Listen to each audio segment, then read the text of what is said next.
وعن ابی عمر رضی اللہ تعالی عنہ ان النبی صلی اللہ علیہ وسلم قال رانی فی المنام السواک بالسواک فجعلنی رجلان احدہما اکبر من الآخر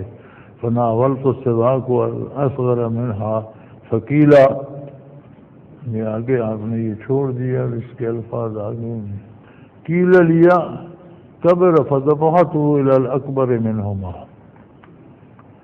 حضرت ابن عمر رضی اللہ عنہ سے روایت ہے کہ یقین نبی صلی اللہ علیہ وسلم نے فرمایا کہ میں نے خواب میں دیکھا کہ میں مسواک کر رہا ہوں، تو میرے پاس دو آدمی آ گئے کہ آپ اپنا خواب بیان فرما رہے ہیں کہ میں خواب میں مسواک کر رہا ہوں، اور انبیاء کا خواب وہی ہوتا ہے۔ تو خواب میں نے دیکھا کہ میرے پاس دو آدمی آ گئے، ایک بڑا تھا دوسرا چھوٹا، تو میں نے فارغ ہو کر وہ چھوٹے کو مسواک اپنی شفقت سے، یہ چھوٹا ہے اس پر زیادہ شفقت ہونی چاہیے، اسے مسواک دینا چاہا، تو مجھے فرمایا گیا کہ بڑے سے شروع کریں، تو میں نے وہ مسواک خواب ہی میں اس بڑے کو عطا کر دی۔ علماء فرماتے ہیں یہاں تعلیم فرمایا جا رہا ہے کہ کوئی تبرک، کوئی چیز اچھی، کوئی بزرگوں کی نشانی یا کوئی مصنون یا کوئی تحفہ دینا ہو تو اس میں درجات کا لحاظ رکھنا چاہیے، بڑے سے شروع کرنا چاہیے، بڑا زیادہ مستحق ہے، اس سے چھوٹا پھر بعد میں، اس سے چھوٹا بعد۔ تو یہ تعلیم امت کے لیے تھا کہ آپ کوئی تحفہ دیتے ہیں یا کوئی نعمت تقسیم کرتے ہیں، ورنہ تو شفقت کا مستحق چھوٹا ہوتا ہے، لیکن فرمایا یہاں شفقت کی بات نہیں، یہاں اعزاز کی بات ہے۔ تو جب اعزاز کی بات ہوگی تو وہ بڑے سے شروع ہوگی، بڑے کو پہلے دیں پھر چھوٹے کو بعد میں دیں۔ وعن ابی امامۃ رضی اللہ تعالی عنہ ان رسول اللہ صلی اللہ علیہ وسلم قال ما جانی الجبریل علیہ السلام قط الا امرنی بالسواک لقد خشیت ان افی مقدم فی رواہ احمد و مسلم۔ حضرت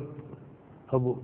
امامہ رضی اللہ عنہ سے روایت ہے، فرماتے ہیں نبی صلی اللہ علیہ وسلم نے فرمایا کہ میرے پاس جبرائیل جب کبھی آتے تو مسواک کرنے کا حکم الہی مجھے پہنچاتے،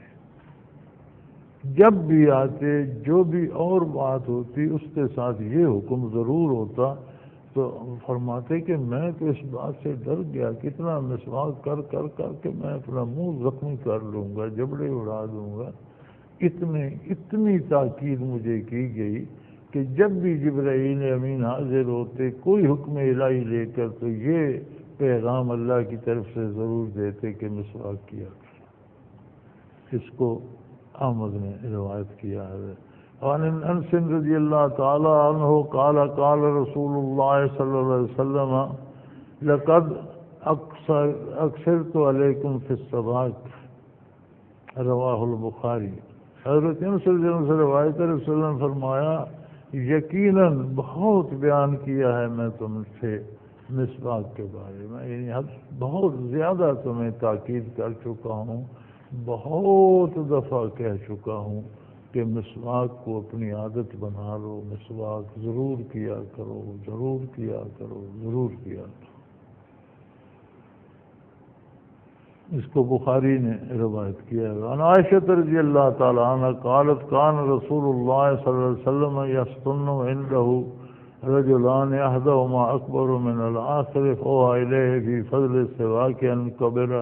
آت سواک اکبرهما۔ حضرت عائشہ رضی اللہ عنہ سے بھی روایت ہے کہ حضور صلی اللہ علیہ وسلم مسواک کرتے تھے اور آپ کے پاس دو آدمی تھے، ان دونوں میں ایک بڑا تھا، دوسرے سے آپ کو وحی کی گئی کہ مسواک کی فضیلت میں بڑے کو مقدم کریں، تو مسواک بڑے کو عطا کی گئی۔ وہی خواب والی بات ہے، آپ نے اس کا ذکر فرمایا کہ جب کوئی چیز عزت کے لیے، تکریم کے لیے، احترام کے لیے تقسیم کی جائے گی تو وہ بڑے سے شروع ہوگی، وہ عطا کے لیے کی جائے گی تو وہ غریب سے، مسکین سے، چھوٹے سے شروع ہوگی، کیونکہ بڑا اس کا یا امیر اس کا محتاج نہیں ہے، غریب زیادہ محتاج ہے۔ لیکن جب احترام کے لیے دی جائے گی تو وہ بڑا اس کا زیادہ مستحق ہے اور چھوٹے کی باری بعد میں آئے گی۔ وعنہا قالت قال رسول اللہ صلی اللہ علیہ وسلم تفضل الصلاة التي يستاق لها على الصلاة التي لا يستاق لها 70 ضيفا۔ اسی حضرت عائشہ رضی اللہ عنہا سے روایت ہے، رسول اللہ نے فرمایا کہ جس نماز میں مسواک کی گئی ہو اس نماز سے جس کے وضو میں مسواک نہ کی گئی ہو درجات میں 70 گنا بڑھ جاتی ہے۔ جس کے نماز کے وضو میں آپ نے مسواک کر لی اور ایک وضو کی اور مسواک نہیں کی تو وضو تو ہو گیا، لیکن جس وضو سے جو نماز آپ پڑھیں گے تو مسواک والے وضو والی نماز اس سے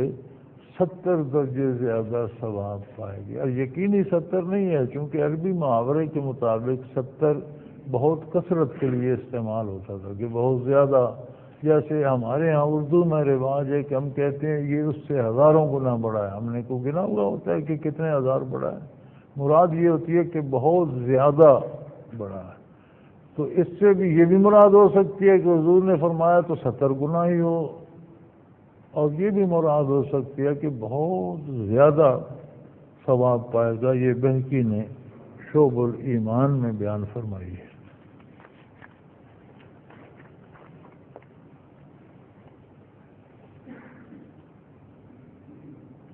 عن ابی سلمۃ رضی اللہ تعالی عنہ عن زید بن خالد الجہنی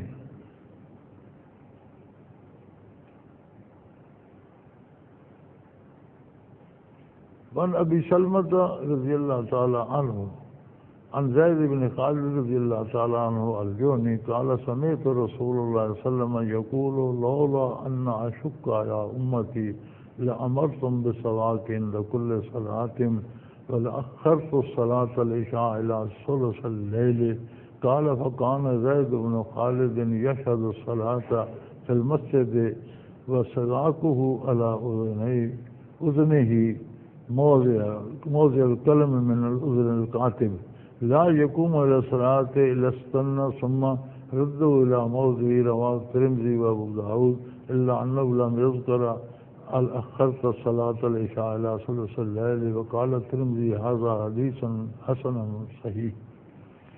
حضرت ابو سلمہ رضی اللہ عنہ زید بن خالد جہنی سے روایت کرتے ہیں کہ رسول اللہ صلی اللہ علیہ وسلم سے سنا، وہ فرماتے تھے کہ اگر یہ بات نہ ہو کہ امت کو بہت مشقت پڑ جائے گی تو میں اپنی امت کو ہر نماز کے لیے مسواک کرنے کا حکم دیتا۔ یعنی وضو میں تو اکثر کی جاتی ہے، تو بعض اوقات بندہ باوضو ہے تو نماز کا وقت ہو گیا اسی سے نماز پڑھے، فرمایا اس میں بھی میں حکم دیتا کہ وضو ہے تو نماز کے لیے مسواک ضرور کرے، لیکن حکم اس لیے نہیں دے رہا ہوں کہ میری امت پر یہ مشکل پڑ جائے گی۔ مراد یہ ہے کہ اگر کوئی کرے تو بہت اچھی بات ہے، اللہ کو پسند ہے، رسول اللہ صلی اللہ علیہ وسلم کی بھی پسندیدہ بات ہے۔ تو اور دوسرا، عشاء کی نماز کو تہائی رات تک مؤخر کرنے کا حکم دے دیتا ہے، یعنی ان لوگوں کے لیے جو پہلے پیر نہیں سوتے، جنہیں کام کاج ہوتا ہے، مصروفیات ہوتی ہیں، تو میں حکم دیتا کہ تم عشاء کو مؤخر کر دو، جب فارغ ہو جاؤ تو نماز ادا کرنے کے بعد سو جاؤ، پھر تمہاری یہ اس دن کی آخری حاضری ہے بارگاہ ربوبیت میں، وہاں سے فارغ ہو کر پھر سو جاؤ، اگلی نماز کا خیال رکھو کہ جب بیدار ہوں گا تو پھر پہلے حاضری بارگاہ الوہیت میں دوں گا، پھر دنیا کے کام کروں گا۔ تو عشاء سے فارغ ہو کر پھر دنیا کے کاموں میں نہ لگ جاؤ، اور یہ اچھا طریقہ ہے، آج بھی اپنایا جائے تو حضور کے ہاں پسندیدہ ہے، اللہ کے ہاں بھی پسندیدہ ہے۔ اب رواج ہی الٹ ہو گیا، لوگ 1:30 2 بجے 2:30 بجے سوتے ہیں، تو انہیں چاہیے کہ عشاء کی نماز آخر میں ادا کریں، یا کم از کم سونے سے پہلے تہجد ہی پڑھ لیں، آخری کام تو نماز ہو۔ تہجد میں ثواب زیادہ ہے کہ سو کر اٹھ کر پڑھا جائے، لیکن عشاء کے بعد یہ نفل ہو جاتے ہیں، خواہ عشاء کی نماز کے ساتھ ہی پڑھ لو تو بھی تہجد کے نفل ادا ہو جاتے ہیں۔ ثواب زیادہ اس میں ہے کہ عشاء پڑھ کے سو جائے اور سو کر اٹھ کر پھر نوافل پڑھے تو زیادہ ثواب ہے. لیکن جہاں تک نوافل ادا کرنے کا، تو بعض لوگ کیسے ہیں جو سو جاتے ہیں، وہ کہتے ہیں شہری کو اٹھ نہیں سکتا، تھکا ہوا ہوتا ہوں، دن بھر کا مزدوری ہوتی ہے، تو وہ عشاء کے بعد تہجد پڑھ کے سو جائیں. پھر یا جو لوگ 1:30-2 بجے تک دکانوں پر یا کاروبار میں لگے رہتے ہیں، اگر عشاء پڑھ بھی لی ہے تو کم از کم سونے سے پہلے تہجد تو پڑھ لو. حضور کی عادت مبارک 8 رکعت کی تھی، کم از کم 4 رکعت پڑھنی چاہیے. تو 4 رکعت تو پڑھ لو، 8 نہیں پڑھ سکتے، فرصت یا نیند آ گئی ہے تو سونے سے تو آخری بارگاہ الوہیت کی حاضری ہو جائے، اس کے بعد کوئی کام نہ ہو، پھر بندہ سو جائے. تو اس کے بعد حضرت زید بن خالد جب بھی نماز کے لیے مسجد آتے تو ان کی مسواک یہاں کان پہ ہوتی، جہاں کاتب اپنا قلم رکھا کرتے ہیں. جیسے کاتب کے یہاں قلم ہوتا ہے، ان کے کان پہ مسواک ہوتی تھی، اور مسواک کیے بغیر نماز میں شامل نہیں ہوتے تھے. مسواک کر کے پھر اسے کان ہی میں لگا لیتے تھے. یہ ترمذی نے، ابو داؤد نے روایت کیا ہے. ابو داؤد نے یہ روایت نہیں کی کہ میں عشاء کو استفائی رات تک مؤخر کرنے کا حکم دیتا، اور ترمذی فرماتے ہیں کہ یہ حدیث حسن بھی ہے، صحیح بھی ہے. صلی اللہ علیہ وسلم. اگلا باب شروع ہوتا ہے باب سنن الوضو، وضو کی سنتوں کا بیان کہ وضو میں کیا کیا